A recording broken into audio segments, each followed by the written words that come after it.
টানা বৃষ্টিতে জনজীবন স্থবির হতে চলেছে। চাকরিজীবীদের জন্য কর্মস্থলে যাওয়া হয়ে উঠেছে বিরক্তির কারণ। দেখা দিয়েছে বন্যা, তলিয়ে যাচ্ছে গ্রামের পর গ্রাম। আর এর মধ্যেই আবহাওয়া থেকে এলো আরেকটি দুঃসংবাদ।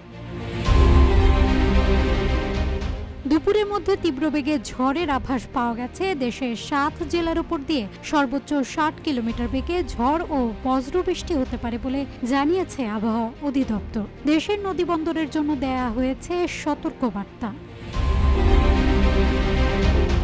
আবহাওয়ার পূর্বাভাসে বলা হয়েছে খুলনা, বরিশাল, পটুয়াখালী, নোয়াখালী, কুমিল্লা, চট্টগ্রাম এবং কক্সবাজার অঞ্চলসমূহের উপর দিয়ে দক্ষিণ দক্ষিণ পূর্ব দিক থেকে ঘন্টায় 45 থেকে 60 কিলোমিটার বেগে ঝড়ো হাওয়া সহ বৃষ্টি বা বজ্রবৃষ্টি হতে পারে। নদীবন্দরগুলোকে 1 নম্বর সতর্ক সংকেত দেখাতে বলা হয়েছে।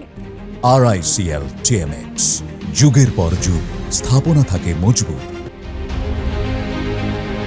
এদিকে সবশেষ সারা দেশের জন্য দেয়া 120 ঘন্টার পূর্বাভাসে বলা হয়েছে দেশের 8 বিভাগের কিছু কিছু জায়গায় অস্থায়ীভাবে দমকা হাওয়া সহ হালকা থেকে মাঝারি ধরনের বৃষ্টি বা বজ্রবৃষ্টি হতে পারে। সেই সঙ্গে কোথাও কোথাও মাঝারি থেকে ভারী বর্ষণও হতে পারে। সারা দেশে দিন এবং রাতের তাপমাত্রা সামান্য বাড়তে পারে।